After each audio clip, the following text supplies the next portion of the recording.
state of Nigeria requires all of us, regardless of where we are on earth, to come out of our comfort zones, to battle for our soul. Our country is under siege on all fronts. Our country has been taken over by janjaweeds that pretend to be leaders. The question is, how much can we take? How much more can we take? Here is a country where a citizen went into the hallowed chamber of the Senate and carted away the mace, the symbol of authority of the National Assembly, and was not punished. What type of example is that? Here is a country where the government allegedly spent 600 billion feeding students at home, students who were on lockdown, and nobody is raising a finger.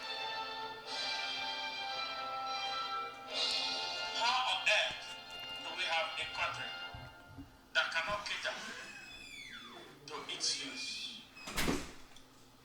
Is that something to be proud about? A country that has put its youth in captivity.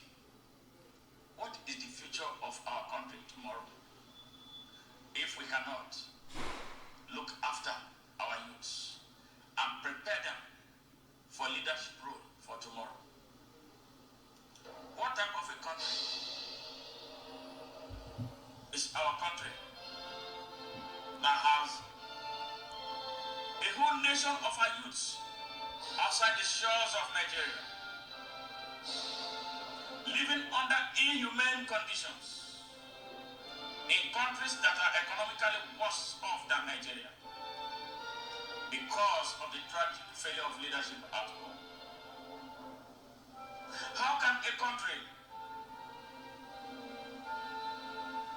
where its citizens sell their votes for the next plate of food survive? Nigeria, it's time. It is time. If we don't take action now, we will regret this day and the next generation of our history. How can a country that is sinking in debt from China, choking predatory debt that the next generation cannot pay off, how can that country move forward? And what are we going to tell the next generation that we did to put them on sale long before they were born? The moment to rise is now. We cannot afford to shy away that we don't have this problem anymore. Nigeria, now.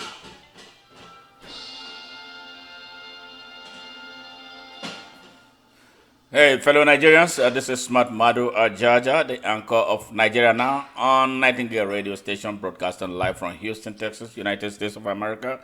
This is our maiden edition for the year 2022, and something very important is going to be the reason we are here today. I hope you guys are having a swell time celebrating the entrance into a new year. So, on behalf of the staff and management of the Nightingale radio station, I say here, Happy New Year, and I wish you a prosperous, disease-free, violence-free, and everything great New Year.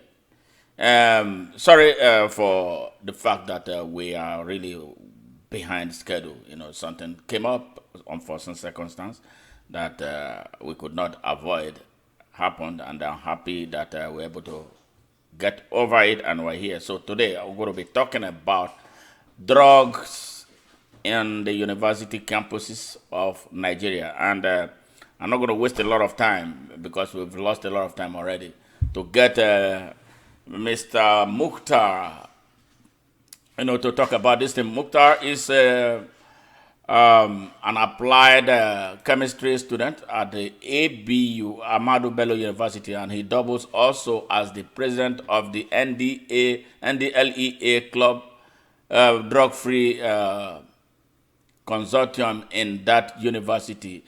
Mukhtar Aliyu, I hope you are ready and really ready to do justice to this, So while we get Mukhtar ready, let us do what we know how. Because of the situation in our country right now, we inspire our people. So if you are listening, you are tuned into the station, please, get ready. But if you are not, or you are ready, share with your friends. Share the Nightingale Radio app that you can download from Google Play Store. And you can also connect with us on nightingaleradionetwork.com. Live. This edition is being streamed live as we speak right now. So, hey, get hooked up. So, while we wait for Mukhtar, let's get inspired and let us go. I have a son who is showing a lot of interest in music. He's a producer, a songwriter, and a multi-talented instrumentalist. Each time we come together, music happens. And today we did a song titled I've Got to Have My Freedom Now, because Nigeria is calling. Enjoy it. This music is dedicated to Nigerians who are held in shackles of the darkness of ignorance, poverty, and squalor. Nigerians, you got to get up and stand up.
Yes, that was me and my son doing this of Bob Marley's Kaya.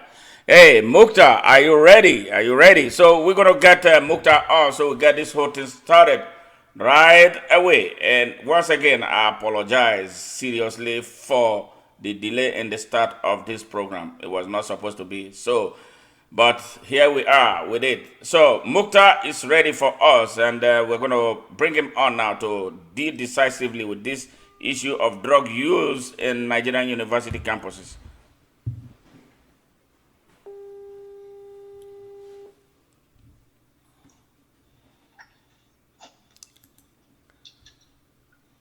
Hello, Mukhtar Aliyu. Welcome to Nigeria Now on Nightingale Radio Station. Happy New Year. How are you?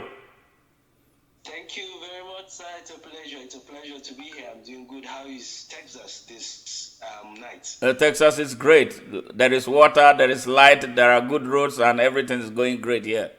So, quickly, introduce yourself to millions of Nigerians listening from within Nigeria and around the world. All right. My name, as introduced, is Mukhtar Ali Usman, a final year student from the Department of Pure and Applied Chemistry, Ahmad Bello University. I am the president NDLEA Drug Free Club, Ahmad Bello University, and also the special assistant to the president International Society for Substance Use Professional. Th- To brief. Thank you very much. Aliyu, NDLA Drug Free Club. Tell us more about it. Well, let me give a brief preamble for 1 minute. To begin with, I would say, with the recognition of drug abuse as a global health problem, the United Nations declared the year 1991 to the year 2000 decade against drug abuse. This is a goal worthy of being pursued by all nations of the world. For this to be attainable, the war must be fought on all fronts. The war against drug abuse must be fought particularly among adolescents and youths who have been consistently identified as risk group. Students in junior and senior secondary school as well as tertiary institutions constitute a large proportion of this group. In order to effectively tackle drug problem among students, the students themselves must be involved. The National Drug Law Enforcement Agency, NDLEA, very much believes in this. And that is why it is enlisting their support by organizing them into drug-free clubs. The rationale behind setting up the drug-free club is to provide a forum for students to pursue activities aimed at promoting drug-free lifestyle among them as they pursue their education. It is therefore necessary for the students to show concern about drugs and drug-related problems and how to get rid of both of them. And the main objectives of the drug-free club is one, to promote the alternative activities to drug involvement, promotion of alternative activities to drug involvement, increased understanding of the dangers posed by alcohol, tobacco, and other drugs, encouraging students to resist drug use and persuading those using drugs to seek help, identifying and reporting students who are involved in drugs to school authorities, not necessarily for penal action, but to be helped. This, I would say, is the brief highlight of what NDLEA Drug Free Club is all about and the objectives. Thank you very much. Um, how much of a menace is drug use, particularly at your campus, ABU, as we speak? Well, I can say the dangers being posed by this challenge is by day becoming increased. Not even the university, or let me say the higher institution, but the last review we had with my patron, who is the director of guidance and counseling, or let me say guidance and human resource development center of the university. The university now needs to devise a way to, in universities we have demonstration, that's the secondary school of that university. So the issue of drug abuse is now becoming rampant in the secondary school, talk more of the general, or let me say the larger population of the university. That's the higher institution. So the issue of drug in my university, I would say, is now by a higher 60%, increasing by 60% every day. Wow. Wow. Yes. So now, can I say, And this statistics is not applicable to my own university alone. Is across Nigerian universities. wow. Okay, it's your club, the NDLEA Drug Free Club. Is it present on every university campus in Nigeria? No, we have drug-free clubs in many universities in Nigeria, but not all universities. I can say we have a platform we call the Coalition of Drug-Free Clubs of Nigerian universities, and believe you me, even in my state, only my university has drug-free club. Other institution, no any other institution has a drug-free club in the whole of Kaduna State, the state where they know. Okay. Do you work? Do you have any form of? Other states, you could find. Go ahead. Go ahead. Go ahead. Yes, so when you take other states, you find there are a number of institutions, but you hardly find a single drug-free club. And even in my university, I started the drug-free club just last year. So before last year, there wasn't any drug-free club in the Ahmed Bello University. Okay. Okay. Now, okay. Thank you for being the pioneer and being such a visionary young leader. Now, do you have any form of collaboration with the NDLEA? It's the national apparatus for fighting drug use and all that in Nigeria. Do you have any do you work collaboratively with the leadership of NDLEA? Yes, of course, we work with the leadership of the NDLEA because the drug-free clubs are just like a subsidiary of the NDLEA. So we work with them. Okay, is there any reason why they have not been able to inspire the formation of this club across university campuses and actually other higher institutions of learning in Nigeria? Yes, I feel it is the failure of the government because the act that actually established the drug-free club is an act from the education ministry. So the education ministry should be responsible for introducing drug-free clubs, not even in tertiary institutions, but even in secondary schools.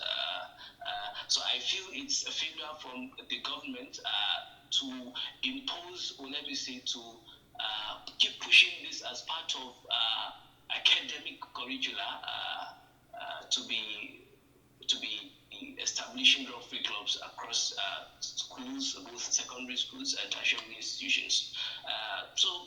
I feel it's a failure from maybe from the government, since the Ministry of Education should be handling that, but also a failure from the NDNA over the years, that they couldn't push this struggle, to see it happen unless they sit down. Unless when you want to establish it yourself, that's when they will help.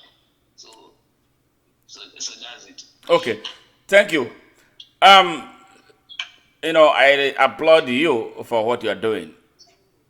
Nigeria actually has become a country under the influence of drugs.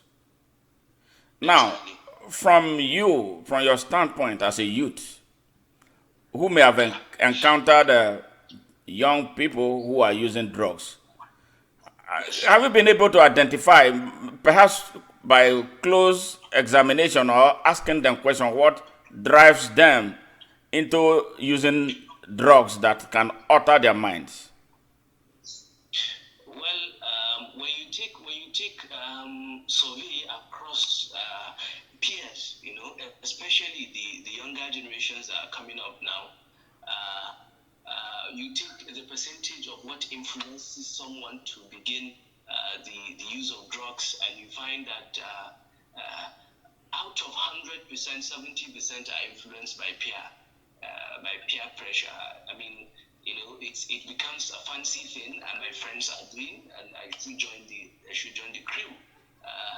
But then, to some extent, you have the 20% who have been bedeviled with some kind of unique challenges in life that they could not withstand, and they will feel like taking suppressants or drugs that will make them forget about these things would help. And before you know it, they become addicted to using it every time, every day. But then the larger population of, especially the youth, have been influenced by friends, from starting to take it small, it will lead to something very, very big.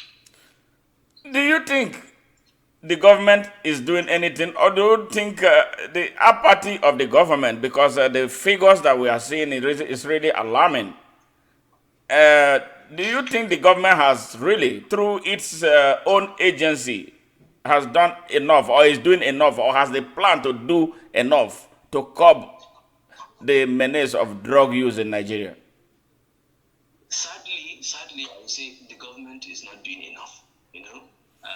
The government is actually not doing enough. That's the bitter truth to say. When you look at the cases we have over the years of drug abuse across communities, and the importation of hard drugs into this country, you find out that it is as though the government is not interested in solving these problems. But then, coming of this new leadership of the NDLEA, we begin to see waves, in the way the agency itself approaches and tackle this issue of.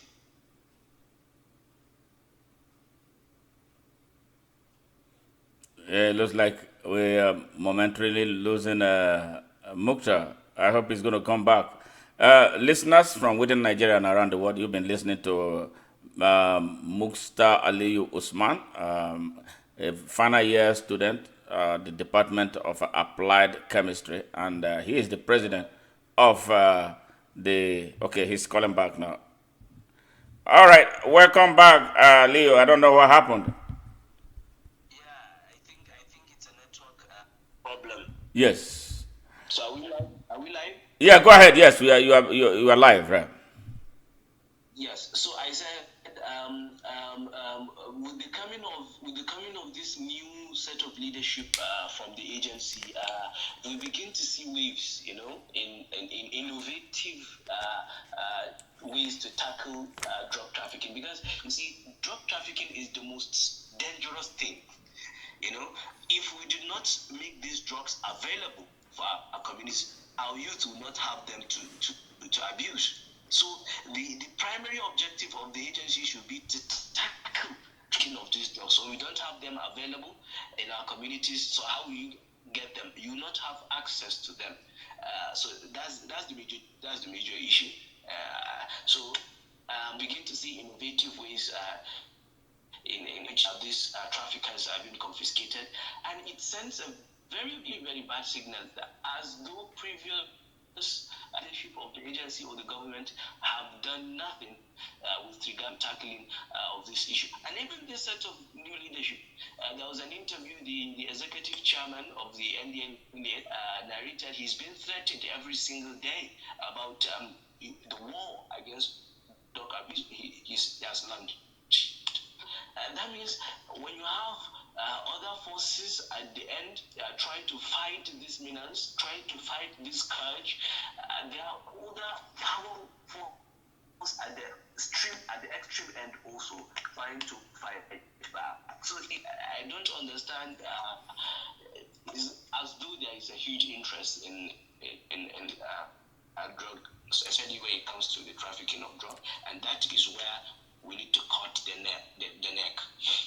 Now, if you are asked, if you are put in a leadership position, for instance, you are the president of Nigeria, with your depth of understanding of substance abuse, what would be your what are you going to do to curb this, to put, or if not end it, to reduce it, to bring it to a better minimum? Well, to considerably reduce this if not totally eradicated. I have this belief, and I say it every time I find myself in an audience saying anything. I believe there is no any effective change. There is no any change that will be effective if that change doesn't begin from academia. Yes.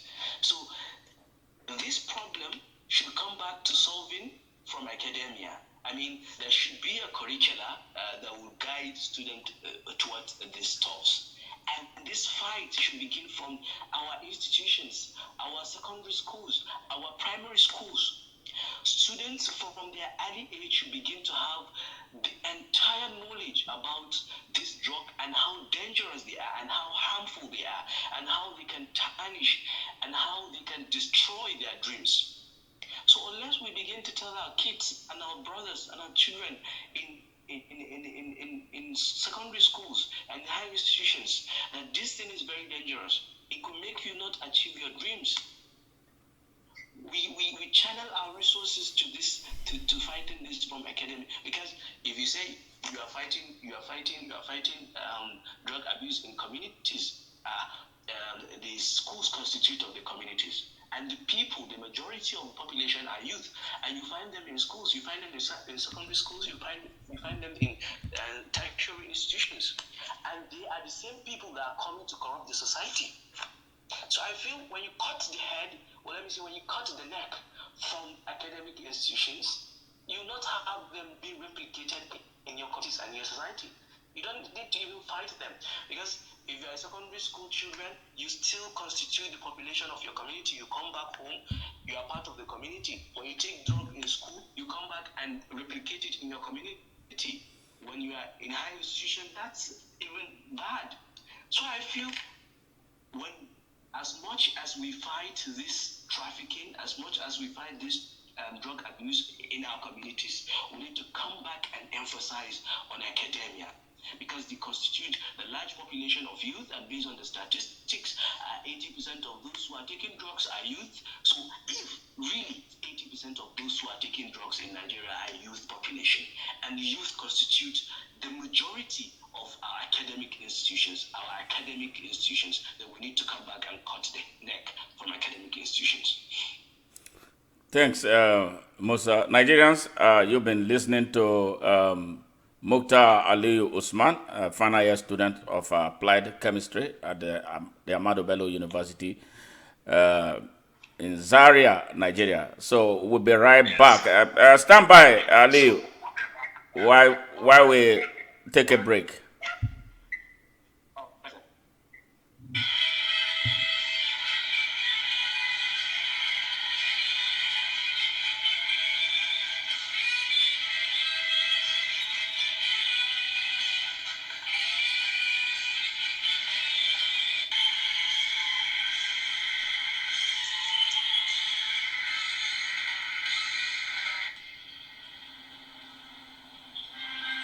Hey, fellow Nigerians.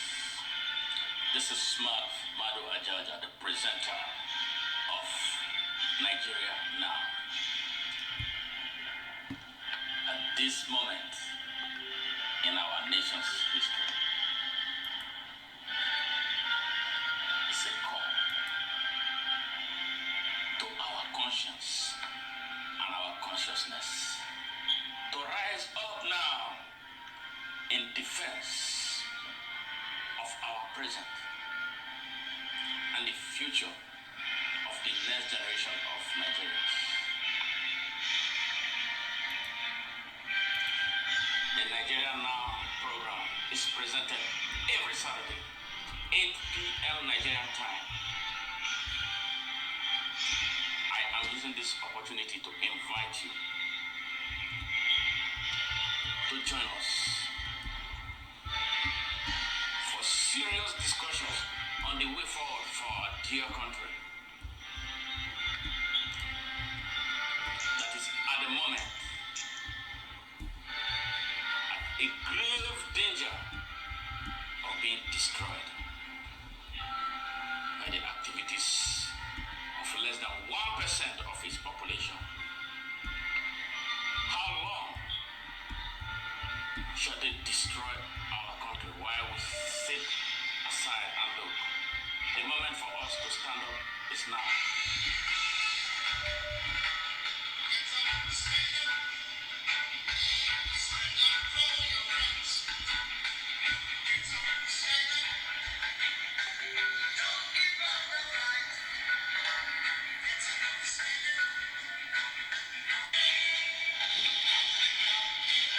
No moment is better than now. No moment is more challenging than now for the people of Africa, the people of Nigeria to come together and helm their country and their continent respectively together. We must rise up and stand against the second colonization of Africa. Get up, stand up, is what this moment calls for.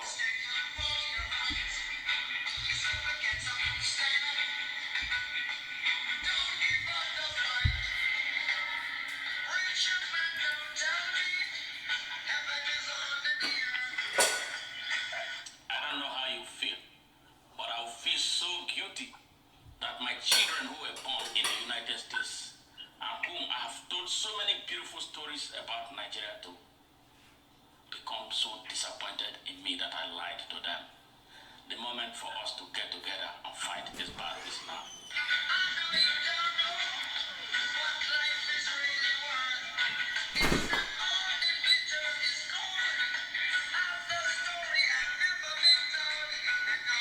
So every Saturday, 8 p.m. Nigerian time, let us come together and reason and get up together. God bless you and God bless Nigeria.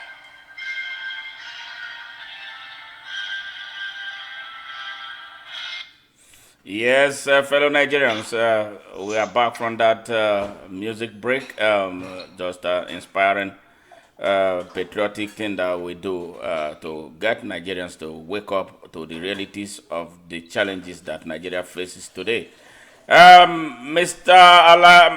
Mukhtar Aliyu, I hope you are still with me. Yes. Yes. Yeah. All right. Thank you for your time, and we appreciate you, taking time off of your busy schedule, especially on a special day like this, to be part of our program. And the very first in the year, I think what a good way of starting the year. Educating Nigerians about the menace that is threatening its future. A little digression, a little digression. Okay. Yeah, the youths of Nigeria, they appear repressed. They appear to be, can I say, insensitive to what is taking place in Nigeria, that the country is stuck, the country is not moving forward. And we know historically and by every other standard that youths drive nations. Why are Nigerian youths sleeping? Why are Nigerian youths sleeping?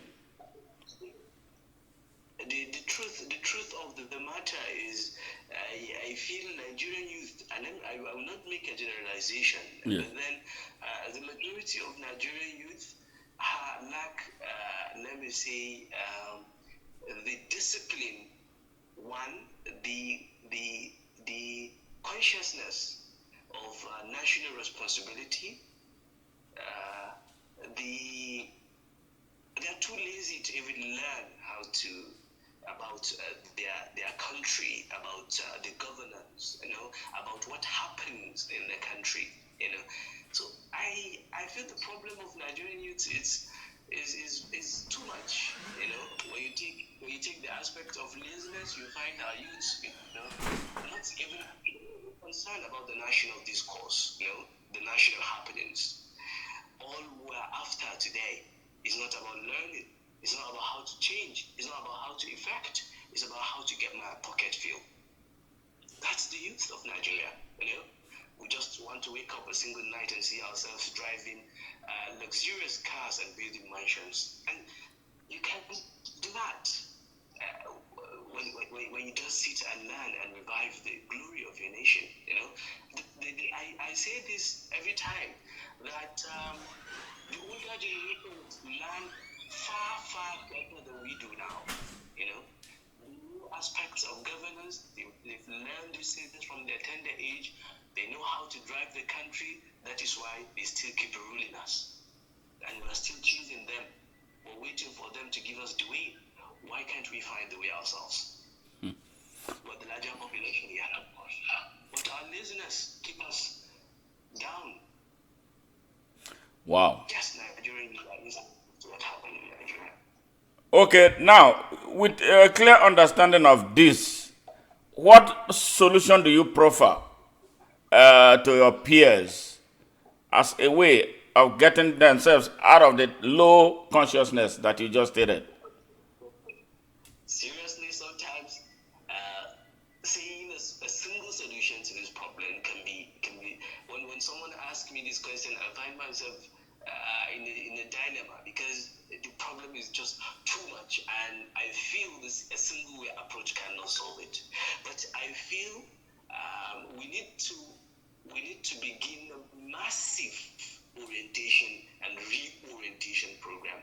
Keep insisting on enlightening the youth, keep educating them about these things, about the future of Nigeria lies in their hands, about what they need to do to take a bold step to achieve success, about what they need to learn to achieve, even the aspect of leadership. Even when you come to university, someone will not want to sit down and learn the process from scratch. You just wake up in a single day, I want to become the president of an association. That's our youth. You just wake up tomorrow and you see you have some millions in your account, and you say, yes, I'll contest for the House of Representative of my federal constituency. We don't even know these things. The people who are sending to leadership positions don't have the capacity to lead us.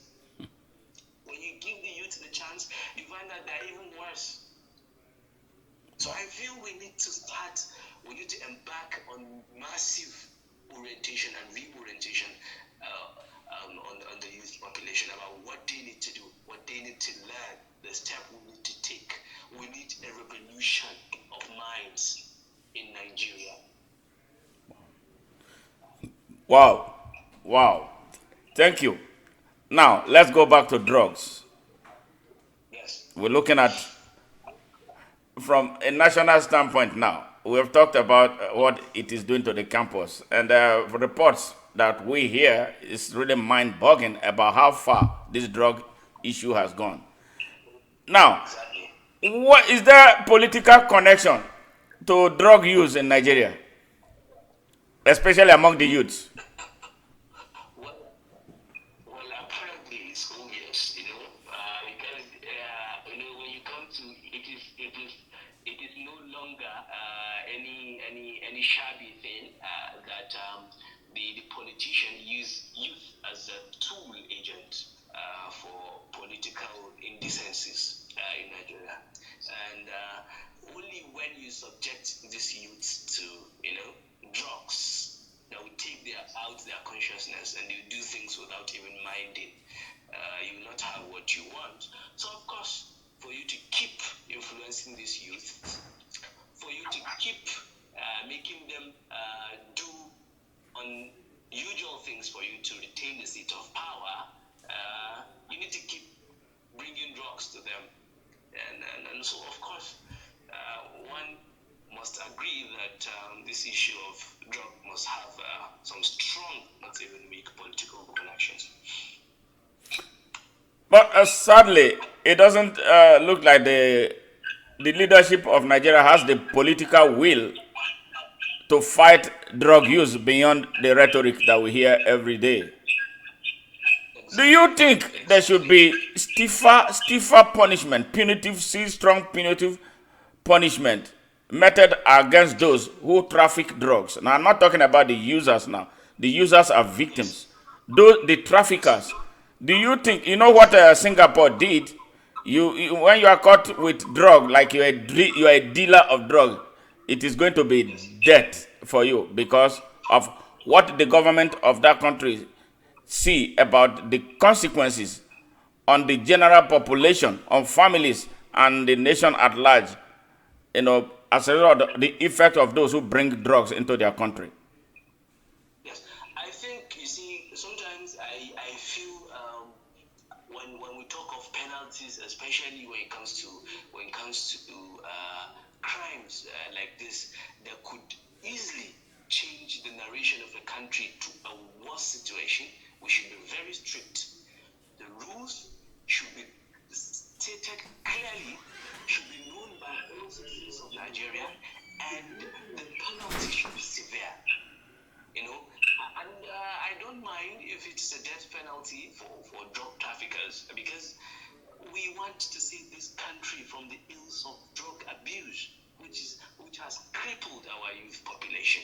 And to do that, we must portray, or we must show an example that when action A, attracts penalty B, unless Nigerian citizens begin to see that, and this punishment, this capital punishment, should be public. When you execute them public, so that everyone will know that when he engage himself in drug trafficking, that will be the result of his action when he's caught. I feel Nigeria need to be very strict and very serious about this thing. Take an example of Korea as a case study. Though the rules are strict, but sometimes it's for the benefit of their own population. So I feel the penalty should be very strict, should be capital, and then should be known by all citizens. It's not something we just hide when we confiscate traffickers. Just like last week, I saw almost thousands of cartons of tramadol that was confiscated by NDLEA in Lagos. What do you do to them? We just see you showing pictures of them holding billboards, writing their names and the kilograms of what they trafficked. And from there, we had nothing about them. And someone, you just take them. Let's know what the punishment is when you traffic drugs, so that citizens will begin to know that, yes, when you do action A, it attracts consequence B, and that's all. So I believe capital punishment will begin to, change the narrative of how we do things. And, Nigerian system, maybe if those traffickers have strong political wills, so there are people of some big men in the prison, they get them out easily. We know all these things happen. Yes. Capital punishment is stated clearly for those traffickers, and that will reduce the number of drugs we have access to in our communities. And from there, with time, you find little people taking drugs. Yeah, in recent times too, it has been reported that those who are behind all the heinous kidnapping and banditry and other terrorist activities in Nigeria are heavily on drugs. So, what do you have to say about this? Where are those drugs coming from? Yes. You see, as I said, it's as though every single crime will be linked to drug abuse. Because when you are a normal person, you're not unconscious, you're not influenced by any thing that would change your mindset at the moment. And there are things you cannot do as human beings. So all this, kidnapping, banditry, unnecessary killings, people are on drugs before they do them. They must be on drugs, the influence of drugs before they do them. I am a witness of first-hand witness of several kidnappings. Even last week, they kidnapped 7 people in my street, just my street. Wow. Just a few houses to my house. They kidnapped 7 people at 10:30 p.m. It's 6 people, sorry, at 10:30 p.m.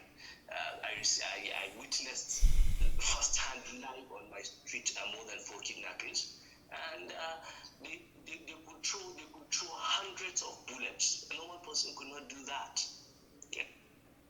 Influenced by drugs cannot do that.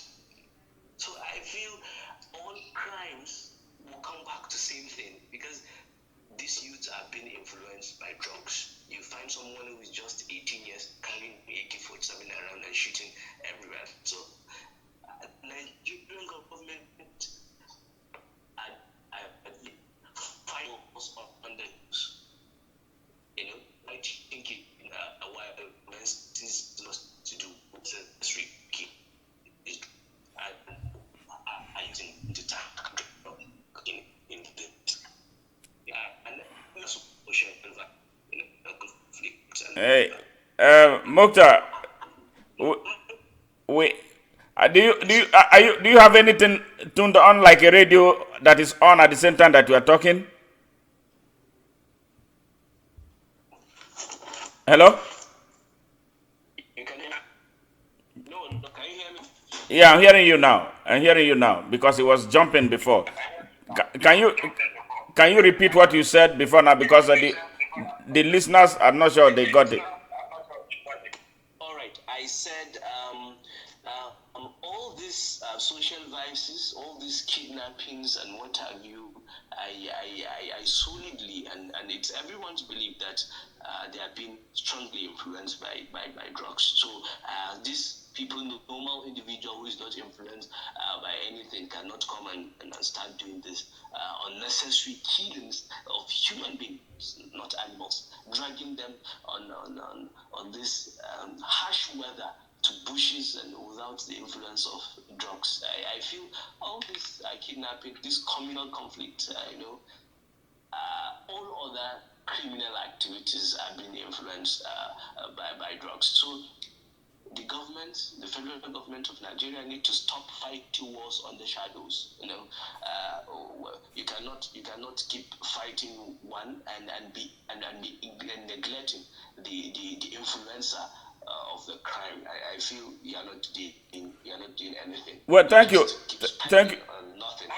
Thank you, Mukhtar. You raised a very important issue, and that is an issue that has bothered me for a very long time as a Nigerian who lived in Nigeria before I was forced to leave Nigeria. I've seen one thing. I lived in the north of Nigeria. I lived in Kano for 8 years. Wow.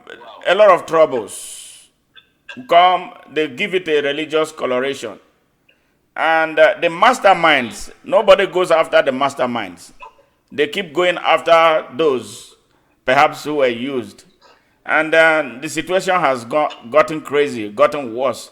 Why is it that the government of Nigeria is ever unable to go after the masterminds of crimes or criminal activities? You see, so long as we, this should not be a political discourse. Yes.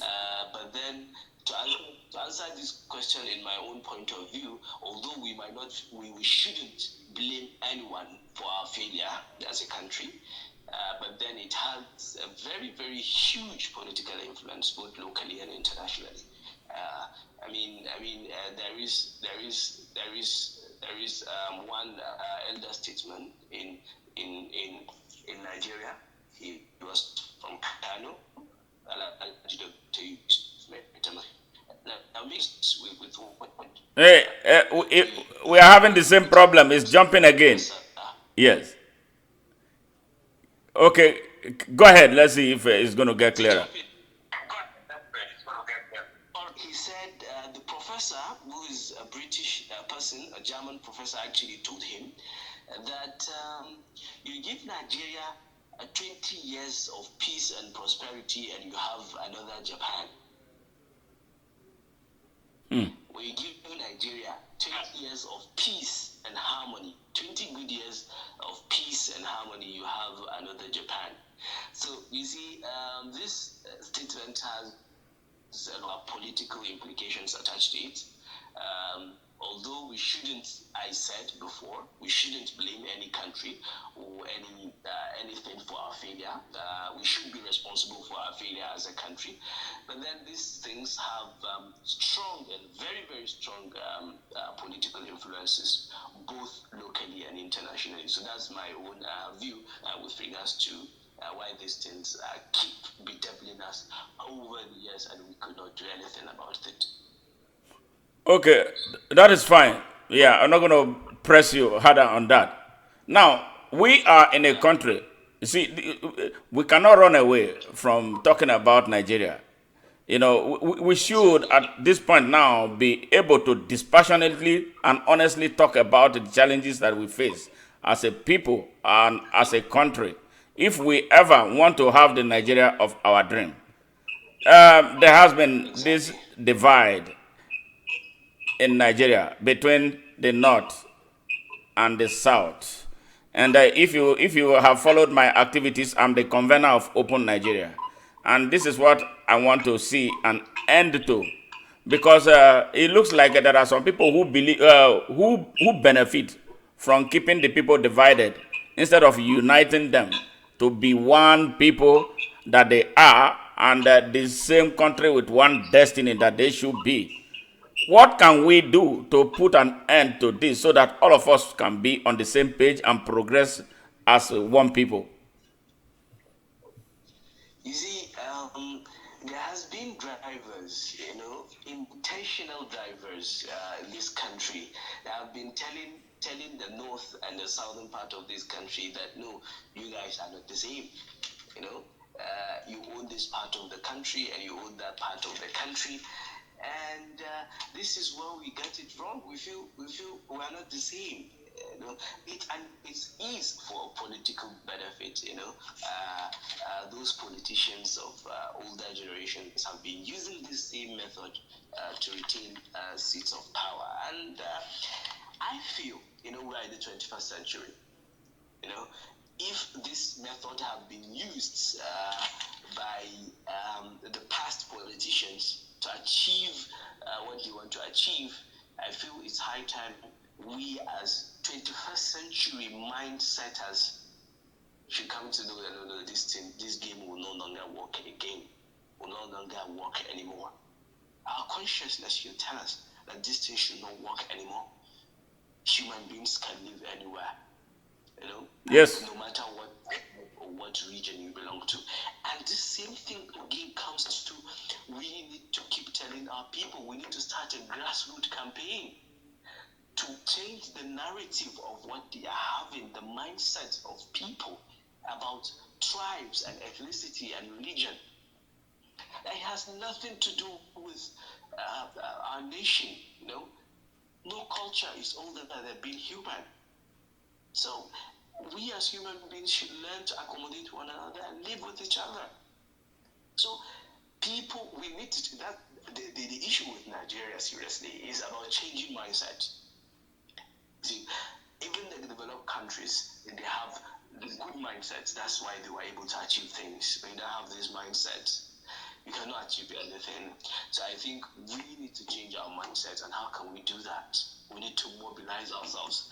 The point is, we cannot wait for someone to come up and mobilize us. We, the youth, we need to mobilize ourselves. Begin to tell ourselves the truth from grassroots up to the national level, from our homes in our regions. This has been the ages of forefathers. They lived before like that, and there wasn't this huge crisis of divide.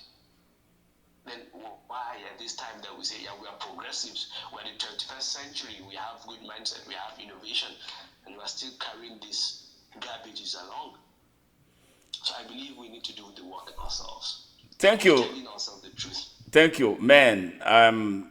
This particular position, I just love it and really love what you have been doing since the past nearly 1 hour that we have been here. Nigerians, you are listening to Mukhtar Aliyu Usman, final year student at Applied Chemistry Nightingale Radio Station, specifically on Nigeria Now, discussing the issue of drugs and drug use on university campuses across Nigeria. And again, we have veered into talking about the country as a whole, as it especially affects the youths. Now, one more about the youths of Nigeria. Yeah. Yes.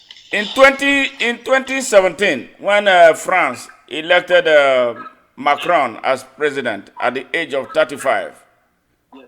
a movement sprang up in Nigeria they call Youth Takeover Movement. And as we went close to 2018, the Youth Takeover Movement died. And then the youths of Nigeria came back to square one, supporting those, killing for those, and advancing the cause of those who created the problems of Nigeria that we are grappling with. And these men and women who have taken their children outside the shores of Nigeria to go to school, where schools are open 24 hours a day, 7 days of the week, 4 weeks of the month, 12 months of the year, and to infinity. Why is it that, as much as we have told these young people what these men and women are doing to keep them repressed while their children are advancing ahead, it doesn't seem, it doesn't sink into this. Me, I have been told to come back home, because I tell Nigerian youths the truth. What can we do to change this narrative, this mindset, this really very, very vicious mindset that has held these young people down?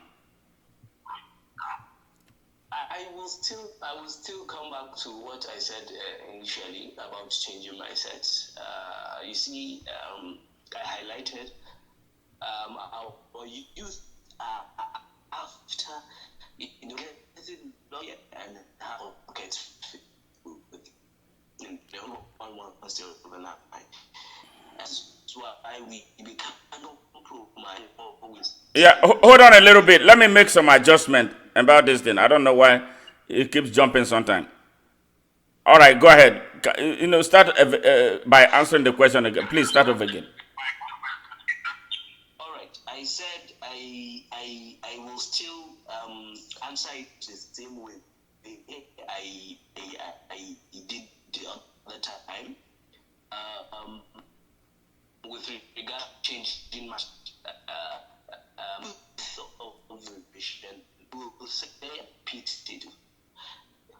I said to key in, it's a decision of children should keep from just a short enjoyment. How can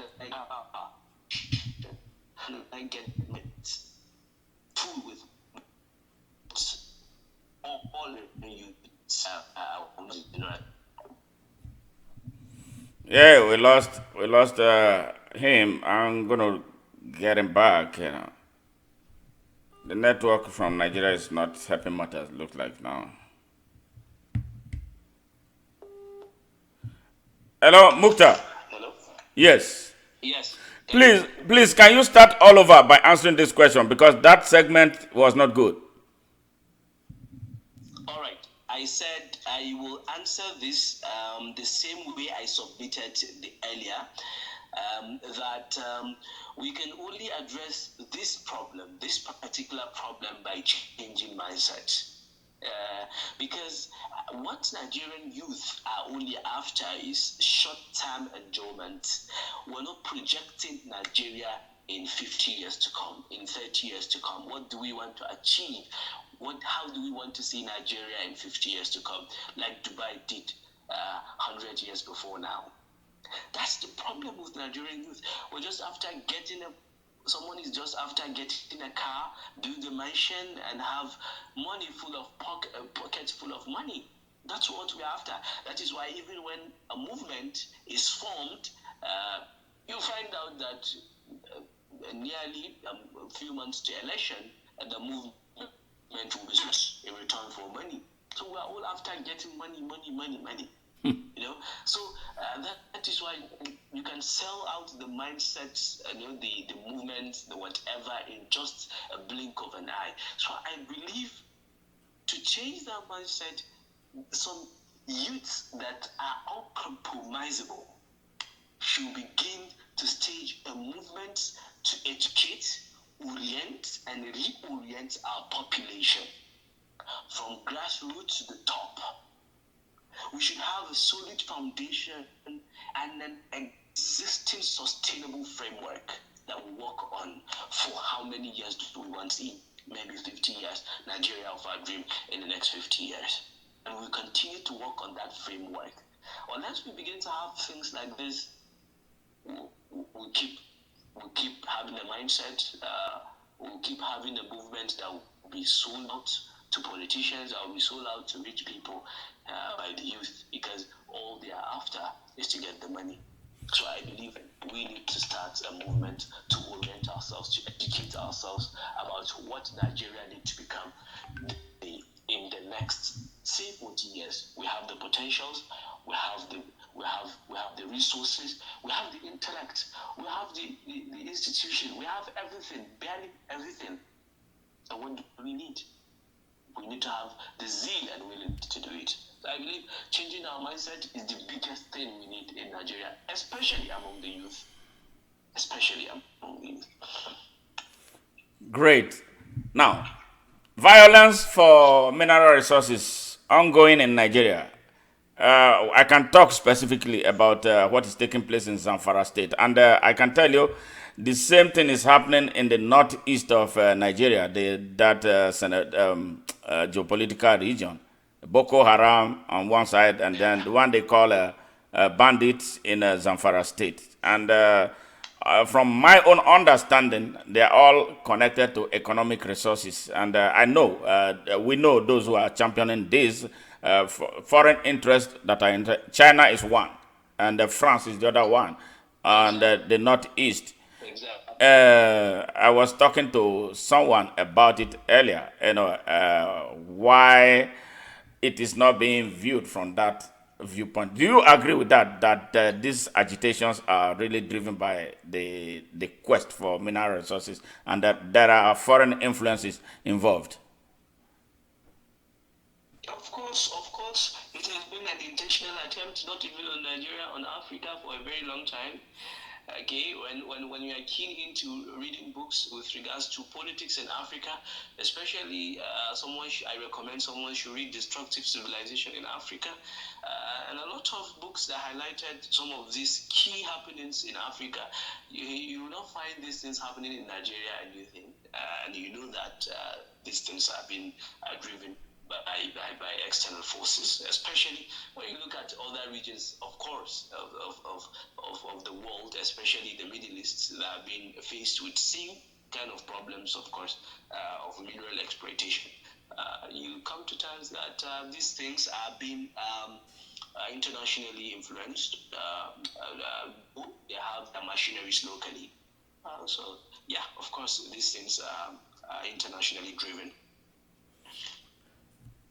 Good. Mukhtar Ali Usman, thank you very much for taking your time to be with us on this program, Nigeria Now, on Nightingale radio station.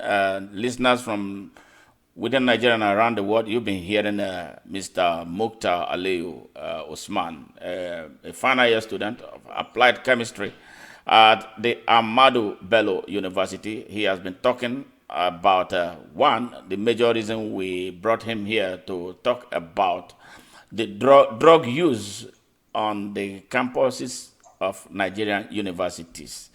And we veered into talking about serious national issues and all that.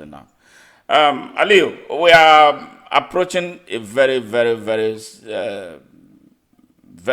a defining moment in our nation's journey, 2023 election. Do you see the possibility of an election holding in Nigeria? Of course, as it happens many years, of course, this one to happen by God's willing, February 2023. Yeah. And if it does happen, do you see the potential in Nigeria? Well, I'm optimistic, but then things can happen. The public awareness and public orientation with regards to politics and what have you, the information is now very fast. People are now keen into affairs of governance and what have you.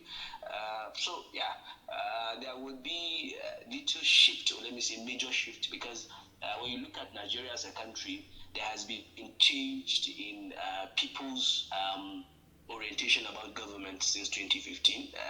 People have been now keen into issues of governance, of politics, and elections from 2015. It became more brighter 2019, and of course 2023. People would now know more about politics and elections, but that won't prevent having unfair, or let me say unfree elections. And we can see 2023, 2019, it happens in some states. Some of these elections have been sabotaged and what have you. But then we pray and hope that 2023 will have a bit more improved election that is free and fair. Now, with the president not giving assent to the amendment to the electoral bill, how do you think a free and fair election will be organized that will lead to a credible outcome that the whole of Nigeria will accept in Okay, are we 2023? talking about the amendment bill on direct primaries? Yes, and other things, but he did not sign it because there were other amendments that are contained in that bill. But for whatever reason, he did not sign it at all. So, with him not signing, like throwing the whole thing away, do you think it has a potential to produce an outcome that will be acceptable to Nigerians? Why is it? Why direct primaries? Maybe we'll talk about direct primaries, but answer this one first. Then we'll talk about direct primary, the merit and the demerits. Well, actually, I cannot say much about the bills that's contained in that amendment because I haven't gone through it, because Okay. the one that's just laudable on the whole thing is the direct primary stuff. Okay. That's actually very laudable. So I did not go through the other bills contained in the amendments. So I can't say specifically what's contained in that bill and its translation and why the president could possibly hold his assent to that. Okay. So I cannot. Yeah, I don't want you to say what you don't know anything about. So maybe after this, there will be need for you to go back and take a holistic look at everything. Now, talking about direct primaries, what do you understand by it? Well, political parties control primaries in Nigeria as it is. We've seen many primaries and how it's been influenced. I think direct primaries will create. It will be like more of creating two general elections, because when you have populations of the communities coming to elect their sole candidates for their party, I believe the government don't want to bring too much finance to the direct primaries, to the primaries. Maybe that's why. But then I know there are political reasons for that. Everyone in Nigeria who has his way to the seat of power will want to do one or two things in his own favor. That's undeniable. So it might be the APC, the ruling party, want to do one or two things with regards to their party, and they feel they have the privilege to deny the direct primaries for their own benefit. Many things can happen in politics. Yeah, I think it is looking at. I think it's looking at this, this potential for shortfalls and problems that led to the National Assembly, to think about a way out of it. Because if you look at Nigeria right now, at all levels, I don't think the people representing Nigeria are mostly worthy of being in their various positions, looking at their performances. I live in the United States where democracy is practiced to the letter. And sadly, Nigeria says that they look up to United States, that they copy the United States model of democracy, and which I tell them is not true, because there's nothing close to what is being practiced here that is practiced in Nigeria. So I think it's a joke. Yes, the election of candidates here is very transparent, is very open. Everybody takes part in it. Call it a double election. So there are cost implications if you want to make your system work. Yes, if we go to the same old ways that we are used to, the so-called indirect primaries, it will never advance the cause of our democracy. It will never lead to the emergence of the real people who have the capacity to lead the people of the country. So I would think, if I was asked, that the investment on it would be worth it. I don't know how you think. It's not about the party now. It's about the country. I think that was a patriotic move by the National Assembly for the first time to have a piece of legislation in that direction.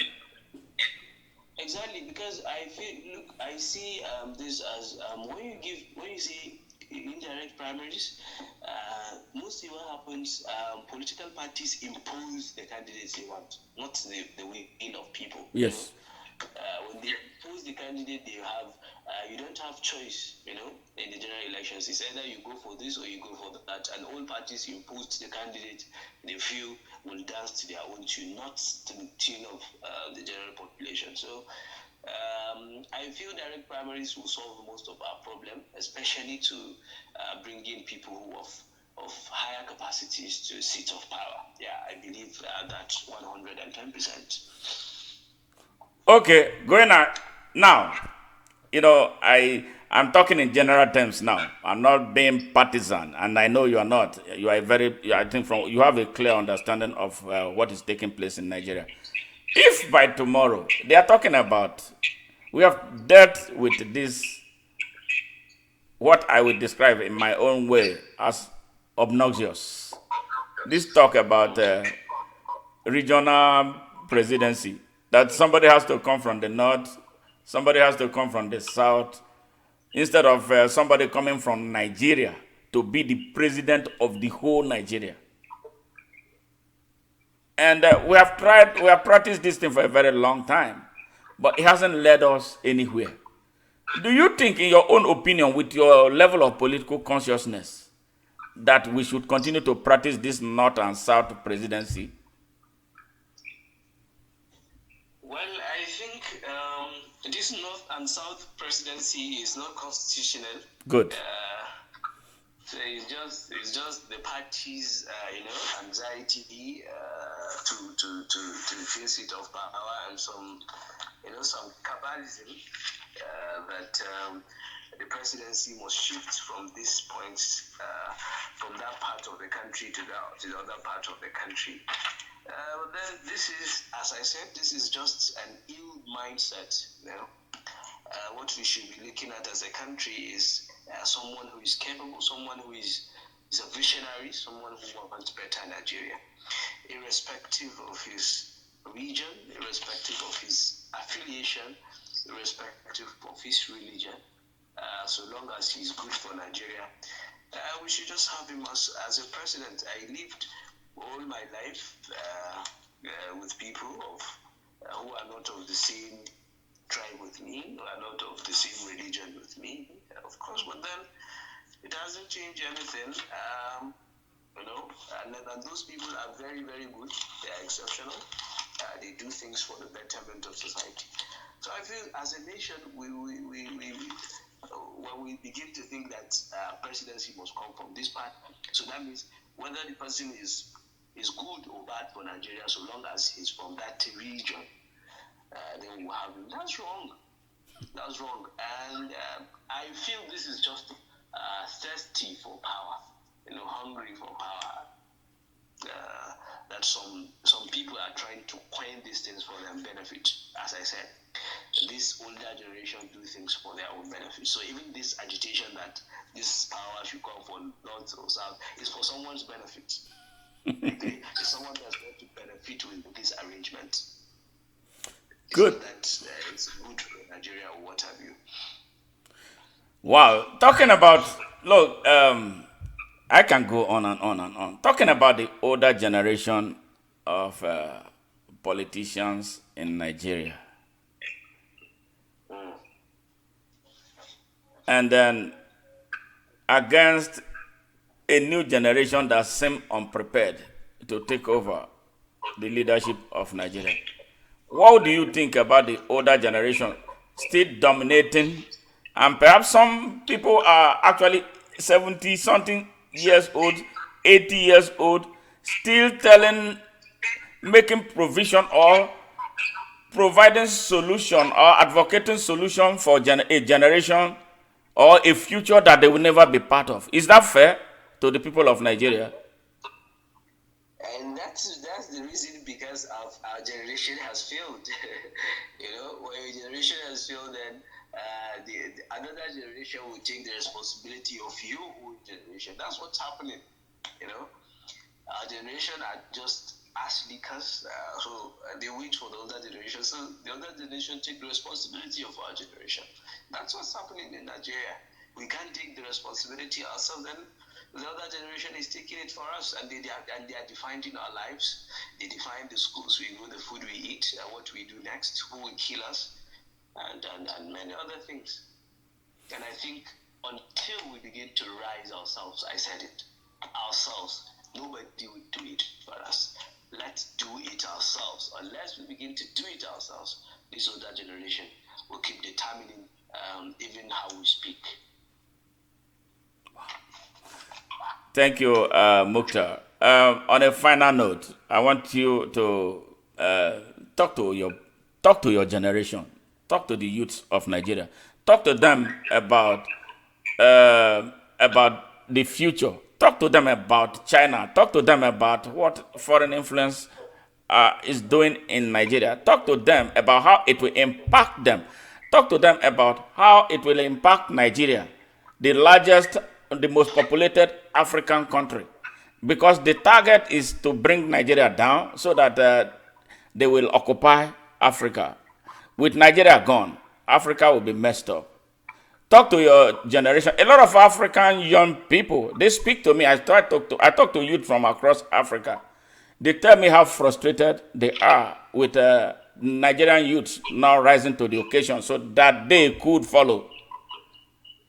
Talk to your generation, and then with that we will end this interview. Well,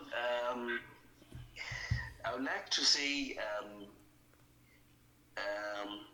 there is no community or society or country that's ever achieved anything possible, whether good or bad, without the citizens, youth of that country taking active part and to playing a role to achieve such success. I will give reference to Dubai, the current king of Dubai, whose father has a sustainable plan for making Dubai the World Trade Center, was achieved by the current president of Dubai. Nigeria has a population of more than 213 million, and the 70 to 75% of whom are the youth. We have all it takes to become a great nation on earth. But what we lack is the patriotism, enthusiasm, commitment, and responsibility to take our country forward. The next generation will accuse us of not being fair to taking this country to a greater height, looking at the resources available, looking at the opportunities available, looking at the population available. It is time to wake up and stop daydreaming that some miracles will happen to change this country for better. We need to get our hands dirty. We need to involve in politics. We need to involve in governance. We need to dwell into administration. We need to boomerang into all sectors to change our country for better. Not everyone will be the same. Some will be politicians and some will build industries. But at the end of the day, let our mindset be for the better of this country. We must take responsibility. We must take responsibility. We must do these things ourselves. In the end, I would like to close this comments with words from Professor Atawadi of biochemistry, one of my professors in the university. He said, and I quote, "We should play an important role in our country as if everything depends on us, so as to avoid everybody, anybody, somebody, and nobody." There was an putting done. Every was sure somebody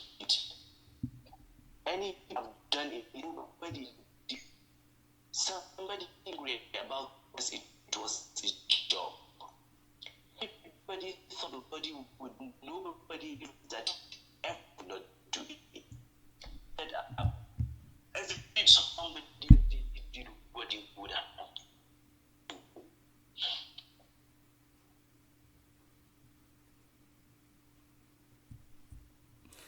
Hello. Hey. Hello, Aliyu. Yeah, okay. Okay, well, we lost you momentarily. Have you finished? Oh, Yeah, it's breaking again. Can you hear me? I mean now? I'm hearing you now. Hello? Yes, yeah, I'm hearing you. I would, Yeah. all right. We'll take ability and as Jim wants to see better and that's of our that will just so fun and not great. In the end, I would like to this. Hey, we lost him again.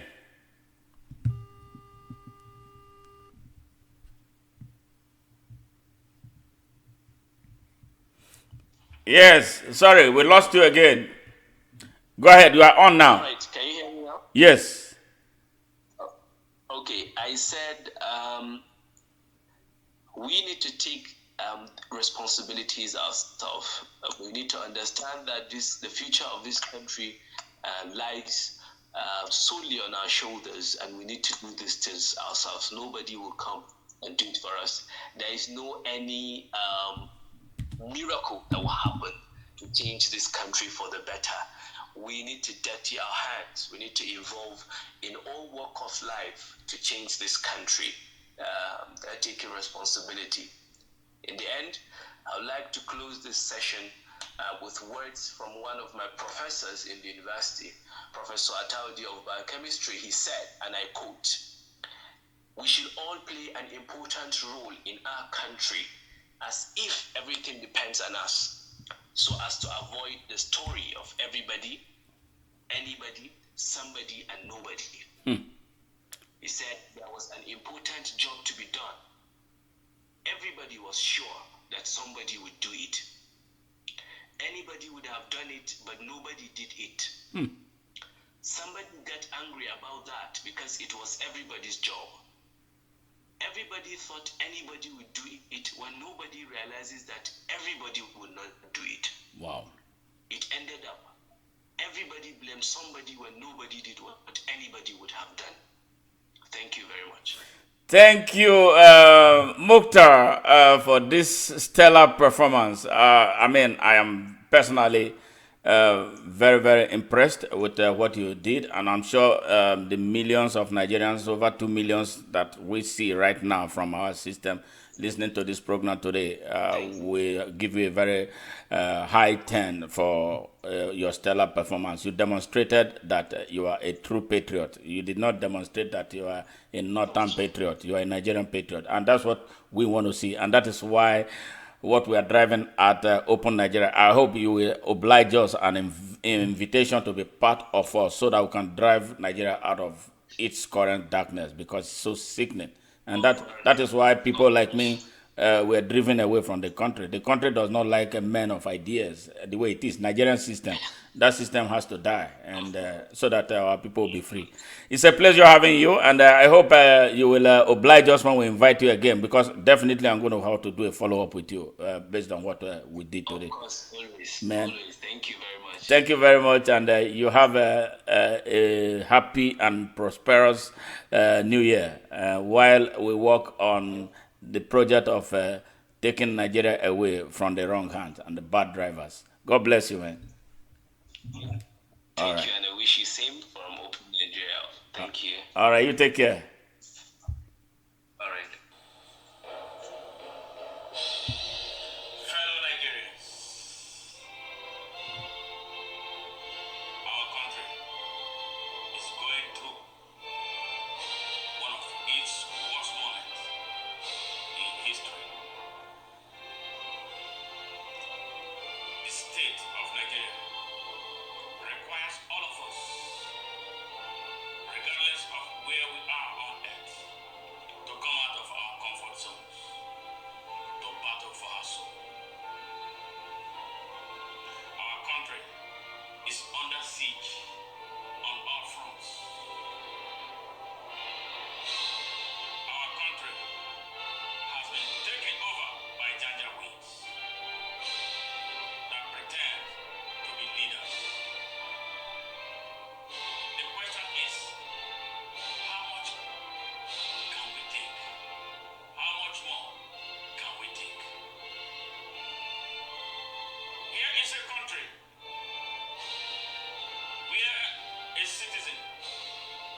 countries that are economically worse off than Nigeria because of the tragic failure of leadership at home.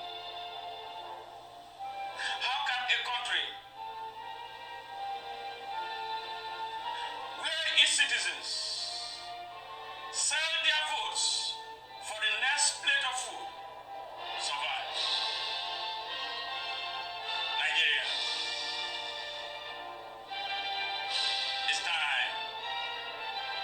It is time. If we don't take action now, we will regret this day and the next generation of our history. How can a country that is sinking in debt from China, choking predatory debt that the next generation cannot pay off, how can that country move forward? And what are we going to tell the next generation that we did to put them on sale long before they were born? The moment to rise is now. We cannot afford to shy away that we don't have this problem anymore. Nigeria, now. Yes, indeed, Nigeria now. Which way, Nigeria? 2022, 1 year to go. Where are we headed? Are we going to be stuck in the same position or advance the course of an open country where everybody will have equal, open, free, unlimited, and unconditional access to opportunity to grow and develop and to prosper and progress, to enhance or build a national cohesion that will lead to national security? It's a choice that we have to make, and we must make that choice now. Nigerians, I'm so impressed with what happened this evening with Mukhtar Ali Usman, the final year student of applied chemistry at the Ahmadu Bello University, Zaria, Nigeria. Thank you. It's a pleasure, and especially on the very first day of a very, very important year in our nation's history, 2022. To have the opportunity of addressing Robin Minds, speaking to you, speaking to your conscience, speaking to your heart.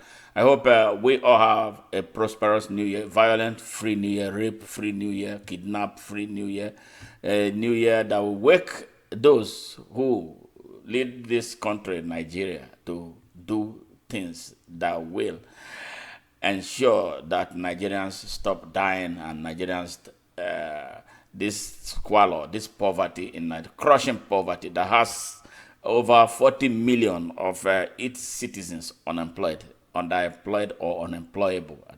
And then we ask ourselves why we are having so much violent reactions, so much violent activities. Those who wants to drive the opposition, it's only a coward, a leadership that is a coward that drives those who are opposed to its ways. We must understand that we all have equal stakes to this country called Nigeria, and that nobody is a slave. Nobody was brought from the moon to be part of Nigeria. And so we deserve to be respected as citizens of the country. And I hope people are listening. God bless you today, and God bless you always. It's Smart Mado Ajaja, the anchor of Nigeria Now on Nightingale Radio. Signing off from Houston, Texas, United States of America. But before I leave, I'm going to have to give thanks. Thank you to all those who have supported this program since its inception nearly 2 years ago, when we started as amateur broadcasters. And look at where we've gotten to. A point where the United Nations, WHO, has given us recognition for the work that we are doing through the Nightingale Radio station, and national acclaim. So many awards, that I have personally received, doing what I'm doing right here. It's heartwarming. But those awards will mean nothing if the people of Nigeria are not liberated. And that is what it is. So thank you, all my brothers and sisters in Nigeria who are listening. Mr. and Mrs. Patrick Isibo for being the great persons that they are. They host this program occasionally here, and we really appreciate them for what they do. And all those, Alexis Healthcare, who sponsor our program sometimes, and all those who have sent us this avalanche of tons of good week messages for this year. And I know that things will happen for the people of Nigeria, and we are very, very happy. But before I leave, I'm going to leave this message for the people, the politicians in Nigeria, by Peter McIntosh. Yes, vampires they are, and they should be addressed accordingly. And I hope the people of Nigeria will understand the need now to start learning how to vote, and not just vote anyhow, not vote for parties, but vote for those who can actually represent them. Let's go. Vampire, Peter McIntosh.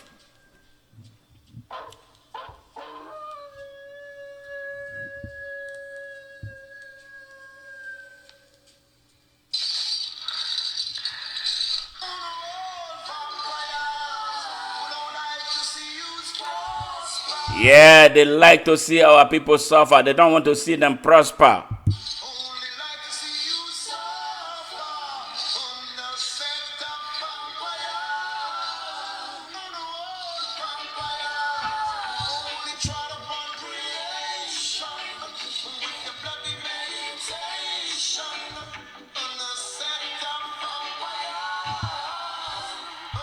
Do you want to remind me that the Nigerian system is a vampire system? That's an understatement.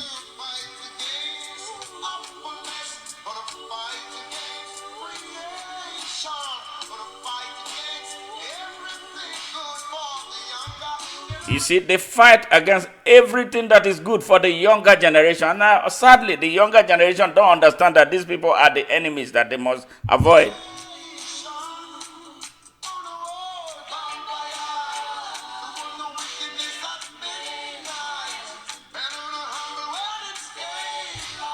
They give them drugs so that they will lose consciousness. They become eternally vulnerable.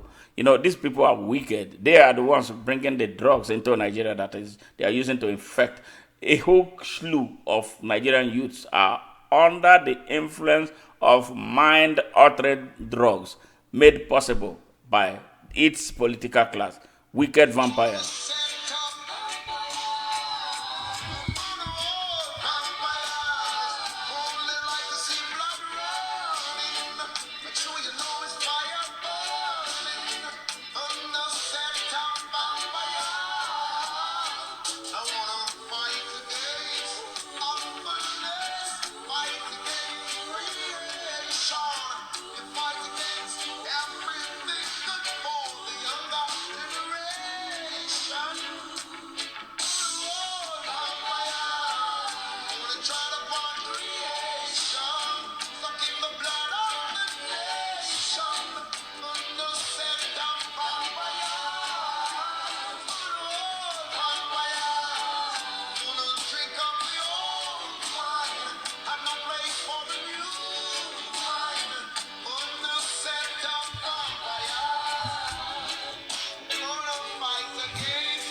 what He wanted us to be.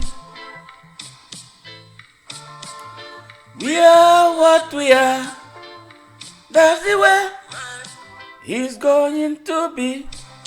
If you don't know, you can educate us for no equal opportunity.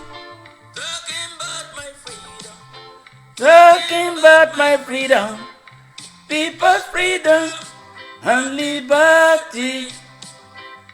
Yeah, we've been treading on your wine press much too long. Rebel, rebel now. Then we've been on your wine press much too long. Rebel, rebel. This Nigerian system is a vampire. Yeah. Sucking the children day by day.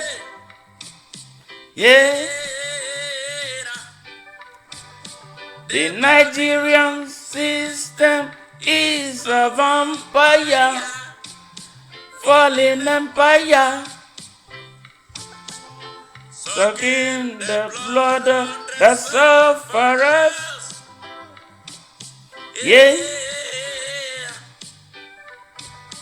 Them building church, mosque and universities. Whoa, yeah. Deceiving the people continually. Whoa. Then threatening thieves and murderers. Look at now, they sucking the blood of the sufferers.